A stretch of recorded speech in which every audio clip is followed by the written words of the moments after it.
नमस्कार प्यारे बच्चों। आज हम अभिज्ञान शाकुंतलम में प्रकृति चित्रण यानी कि प्रकृति प्रेम के बारे में पढ़ेंगे, क्योंकि महाकवि कालिदास प्रकृति के बहुत बड़े भक्त रहे हैं। उन्होंने प्रकृति का मानवीकरण करते हुए वर्णन किया है। ऐसा प्रतीत होता है कि कालिदास के नाटकों को पढ़ते हुए कि मानो उन्होंने प्रकृति को ही अपने नाटक का एक पात्र बना लिया हो। तो आज हम अभिज्ञान शाकुंतलम के प्रकृति प्रेम के बारे में, प्रकृति चित्रण के बारे में आपको बता रहे हैं। तो देखिए, महाकवि कालिदास प्रकृति के परम उपासक हैं। जैसा कि मैं आपको बता चुकी हूँ कि महाकवि कालिदास ने प्रकृति का ऐसा वर्णन किया है अपने काव्यों में कि ऐसा प्रतीत होता है कि उन्होंने प्रकृति को ही अपने काव्य का एक पात्र बना लिया हो। प्रकृति वर्णन में कवि ने अपनी सौंदर्य दृष्टि एवं सूक्ष्म निरीक्षण का सुंदर विनियोग किया है। शाकुंतलम प्राकृतिक सुषमा से पूर्णतः ओतप्रोत है। कालिदास के प्रकृति वर्णन में इतनी रमणीयता, सजीवता, भव्यता एवं स्वाभाविकता है कि सहृदय सामाजिक का चित्त स्वतः ही आनंदित हो जाता है। कालिदास के प्राकृतिक वर्णन सजीव हैं। निश्चय ही कालिदास ने प्रकृति के हृदय का साक्षात्कार कर उसका वर्णन किया है। शाकुंतलम का प्रारंभ ग्रीष्म ऋतु के वर्णन से होता है तथा इसका अवसान भी मारीच ऋषि के आश्रम में होता है। यानी कि शाकुंतलम का प्रारंभ प्रकृति के वर्णन से ही शुरू होता है और प्रकृति वर्णन पर ही संपन्न होता है। तो हम कुछ बिंदुओं के आधार पर अभिज्ञान शाकुंतलम के प्रकृति चित्रण को स्पष्ट करेंगे। पहला बिंदु है प्रकृति कन्या शकुंतला। कवि ने अभिज्ञान शाकुंतलम की नायिका शकुंतला का प्रकृति कन्या के रूप में वर्णन किया है। वे प्रकृति के रमणीय उन्मुक्त वातावरण में उत्पन्न हुई है। प्रकृति ने ही उसका लालन पालन एवं श्रृंगार प्रसाधन किया है। उसका अधिकांश जीवन प्रकृति माता की गोद में ही व्यतीत हुआ है। पुत्र सर्वदमन भरत को राज्य पर प्रतिष्ठित कर उसके जीवन का अंतिम समय भी प्रकृति की छत्र छाया में ही व्यतीत हुआ है। निश्चय ही कवि ने प्रकृति कन्या शकुंतला का मानवीय रूप में चित्रण किया है, क्योंकि शकुंतला ने प्रकृति की गोद में ही अपना मतलब उसका पालन पोषण, लालन पालन सब प्रकृति की गोद में ही हुआ था। शकुंतला को प्रकृति से इतना प्रेम था कि मानो वो प्रकृति को यानी कि पेड़ पौधों आदि को अपने भाई बहनों के रूप में ही मानती थी। प्रकृति प्रेम। शकुंतला का प्रकृति के प्रति अनन्य प्रेम है। वह आश्रम के तरुओं, पौधों आदि का अति स्नेहपूर्वक सिंचन करती है। आश्रम वृक्षों के प्रति उसका सहोदर भाई के समान स्नेह है। न केवल तात नियोग एव अस्थि में सोदर स्नेहो अपि एतेषु। कहती है कि वो मतलब मुझे पिता से वियोग होकर मुझे दुख हो ही रहा है, लेकिन आश्रम के प्रति, आश्रम के वृक्षों के प्रति मुझे ऐसा स्नेह हो रहा है कि ये मेरे सोदरी यानी मेरे भाई बहन हैं।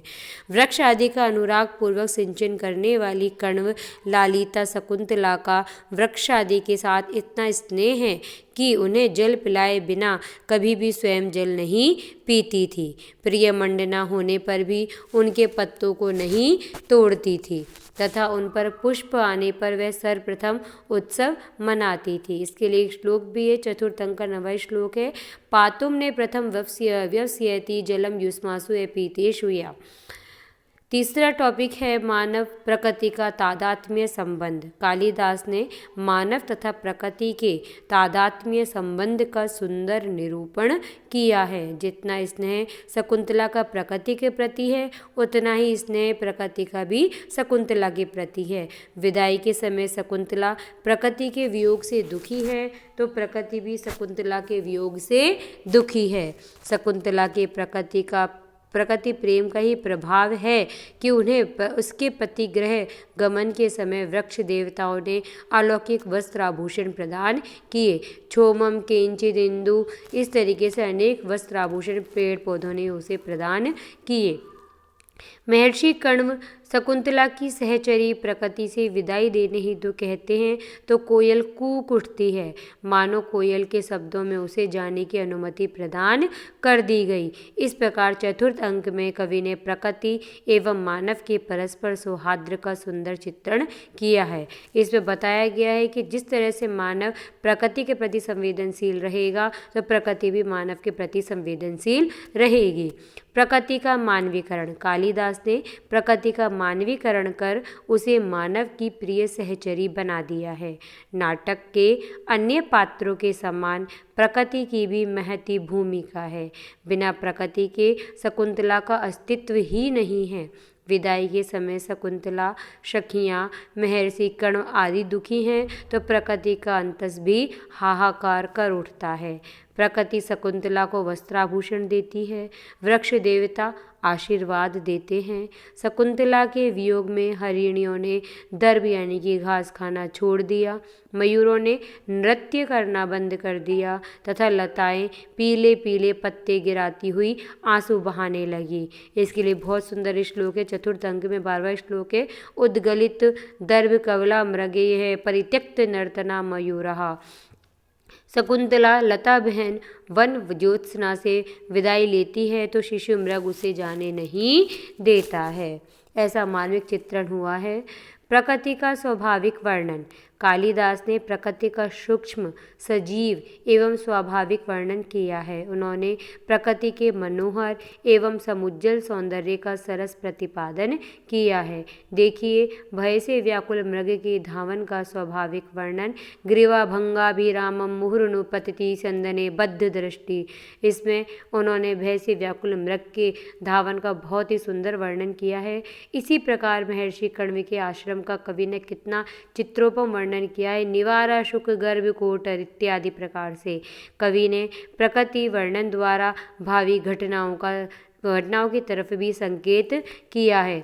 अंतर्हिते शशिनी इत्यादि के द्वारा कवि ने शकुंतला के भावी विरह वेदना की अभिव्यंजना की है। मानवीय सौंदर्य की प्रतिपादिका प्रकृति, देखिए कवि ने प्रकृति को मानवीय सौंदर्य का मापदंड प्रतिपादित किया है। साथ ही मानव सौंदर्य की अभिव्यक्ति हेतु प्रकृति का आश्रय लिया है। शकुंतला केसर वृक्ष के पास खड़ी है, अतः ऐसा प्रतीत होता है कि मानो वह केसर वृक्ष लता से युक्त हो गया हो। देखो कितना मार्मिक वर्णन किया है।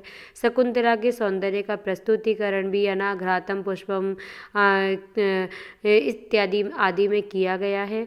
कवि की दृष्टि में यदि मानव स्वभावतः सुंदर है तो उसके द्वारा धारण किए गए उपादान उसके सौंदर्य में वृद्धि करने वाले ही होते हैं। इसलिए शकुंतला द्वारा धारण किए गए वल्कल वस्त्र उसके सौंदर्य में वृद्धि ही कर रहे हैं। इयम धिक मनोज्ञा वल्कलेनापि तन्वी किमि भी मधुराणाम मंडनम नाकृतिनाम। प्रकृति का उपदेशात्मक रूप, शाकुंतलम की प्रकृति मानव को व्यवहारिक उच्च शिक्षा भी प्रदान करती है। सूर्य एवं चंद्रमा के उदय एवं अस्त के वर्णन के द्वारा मानव जीवन में सुख एवं दुख के आते जाते रहने का उपदेश भी दिया है। याति एक तो अस्त शिखरम इत्यादि के द्वारा सूर्य, वायु एवं शेषनाग की अपने अपने कार्य में स्वतः प्रवृत्ति के समान राजा को भी कर्तव्यनिष्ठ बनने का कथन किया गया है। शाकुंतलम की प्रकृति दुखी जनों को सांत्वना भी प्रदान करती है। इस प्रकार शाकुंतलम में कवि ने प्रकृति का सजीव वर्णन किया है। तो हम देखते हुए ज्ञान शाकुंतलम प्रकृति प्रेम से भरा हुआ है। इसकी उपादेयता आज प्रासंगिक रूप से भी है, क्योंकि यदि हम प्रकृति के प्रति उदार रहेंगे तो प्रकृति भी हमारे प्रति उदार रहेगी।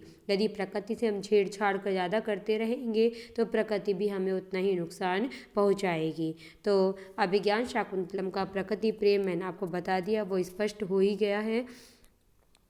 अब आगे मैं अभिज्ञान शाकुंतलम को नाट्य विधा की दृष्टि से स्पष्ट कर रही हूँ कि अभिज्ञान शाकुंतलम नाट्य विधा की दृष्टि से सही मतलब नाट्य विधा की दृष्टि से उसकी सही समालोचना होती है या नहीं।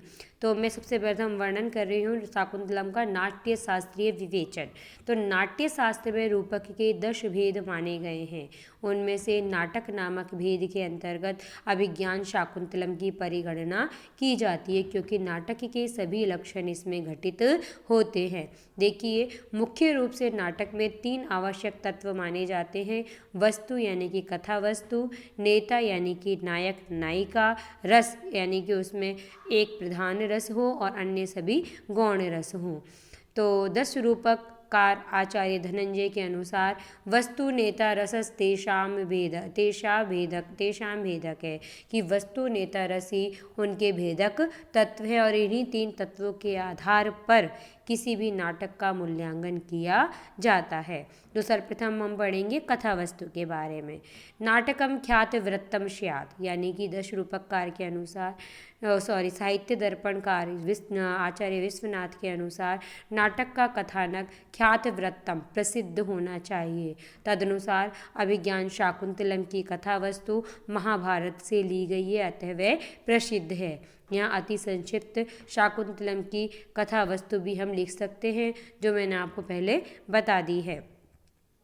दूसरा बिंदु आता है नेता यानी कि नायक नायिका। प्रख्यात वंशो राज ऋषि धीरोदात्तः प्रतापवान, कि नाटक का नायक धीरोदात्त गुण संपन्न प्रख्यात वंशी राजर्षि हो, और तदनुसार शाकुंतलम का नायक दुष्यंत है, जो प्रसिद्ध चंद्रवंशी है एवं धीरोदात्त गुण संपन्न भी है। और यहाँ मैंने आपको बताया है, पहले पूर्व वीडियो में बता चुकी हूँ दुष्यंत और शकुंतला का चरित्र चित्रण। तो यहाँ संक्षेप में दुष्यंत और शकुंतला का चरित्र चित्रण हम 3-3, 4-4 लाइनों में लिख देंगे। अगला भेदक तत्व आता है रस। एक एव भवेद अंगी श्रृंगारो वीर एव वा अन्य मंगे रसा सर्वे। तो साहित्य दर्पणकार के अनुसार नाटक का अंगी रस श्रृंगार या वीर होना चाहिए और अन्य रस अंगभूत होते हैं, और तदनुसार अभिज्ञान शाकुंतलम का प्रधान रस श्रृंगार रस है तथा हास्य, करुण, वीर, भयानक, शांत आदि अंगभूत गौण रस हैं। तो मैंने आपको रसों के बारे में भी पूर्व वीडियो में बता दिया है। तो यहाँ हम अभिज्ञान शाकुंतलम के रसों का भी संक्षेप में वर्णन कर सकते हैं। चतुर्थ टॉपिक आता है अंक। पंचाधिका 10 परास्तत्रांका परिकीर्तितः। नाटक में 5 से 10 तक अंक होते हैं। उसके अनुसार अभिज्ञान शाकुंतलम में 7 अंक हैं। अगला भेदक तत्व है संधियाँ। पंच संधि समन्वितम। नाटक में 5 संधियाँ होती हैं: मुख, प्रतिमुख, गर्भ, विमर्श और निर्वहन। प्रथम अंक यानी स्टार्टिंग मुख संधि में से शुरू होता है। तत् प्रविशति मृगानुसारी, कि जब राजा दुष्यंत मृग का पीछा करते हुए प्रवेश करते हैं, वहाँ मुख संधि है। द्वितीय अंक में प्रतिमुख संधि है। माढ़व्य अनवाप्त चक्षुः फलोऽसि, कि ये प्रतिमुख संधि है। और चतुर्थ चरण में प्रारंभ से ही गर्भ संधि है, जो इस नाटक में का गर्भ ही माना जाता है। और पंचम अंक में है कास्वेद अवगुंठनवती विमर्श संधि है, कि शकुंतला सच में राजा की पत्नी है या नहीं। तो यहाँ विचार विमर्श वाली विमर्श संधि है। सप्तम अंक में हम देखते हैं, सप्तम अंक से लेकर अंत तक निर्वहन संधि है, जब नाटक की परिसमाप्ति होती है और सारी बातें साफ सुथरी यानी क्लियर हो जाती हैं। भाषा शैली के बारे में मैं आपको पूर्व वीडियो में बता चुकी हूँ कि शाकुंतलम की भाषा सहज सरल प्रवाह में है और उसमें अलंकार आदि का स्वाभाविक वर्णन हुआ है। और महाकवि कालिदास ने प्रकृति का वर्णन करते हुए भाषा का बहुत अच्छा गुंठन किया है। और इसके अलावा उन्होंने जैसे कि विद्वत जनों की भाषा संस्कृत रखी है और उनसे निम्न जनों की भाषा उन्होंने प्राकृत भाषा रखी है। प्रकृति चित्रण मैंने आपको इसी टॉपिक में पढ़ाया है। प्रकृति चित्रण कि महाकवि कालिदास का प्रकृति प्रेम अनुपम है। उन्होंने प्रकृति का मानवीकरण करते हुए वर्णन किया है और इस नाटक में शकुंतला को प्रकृति कन्या माने तो अतिशयोक्ति नहीं होगी, क्योंकि शकुंतला का प्रकृति प्रेम इस नाटक को हम पढ़ते हैं तो बहुत ही अनुपम है और वो प्रकृति की गोद से ही में उत्पन्न हुई और प्रकृति की गोद में ही उसका समापन भी हुआ। इस प्रकार वस्तु, नेता, रस, भाषा, शैली, प्रकृति चित्रण आदि सभी दृष्टियों से शाकुंतलम अभिज्ञान शाकुंतलम अद्वितीय नाटक है। कालिदास का नाटक नाट्य साहित्य में महत्वपूर्ण स्थान है। इस प्रकार हमने कालिदास के नाटक के बारे में सभी महत्वपूर्ण तत्व आप पढ़ लिए हैं और सभी महत्वपूर्ण बातों को मैंने आपको वीडियो बना कर डाल दिए हैं। अब आगे अगला टॉपिक हम अगले वीडियो में देखेंगे। आज के लिए इतना ही। बहुत बहुत धन्यवाद।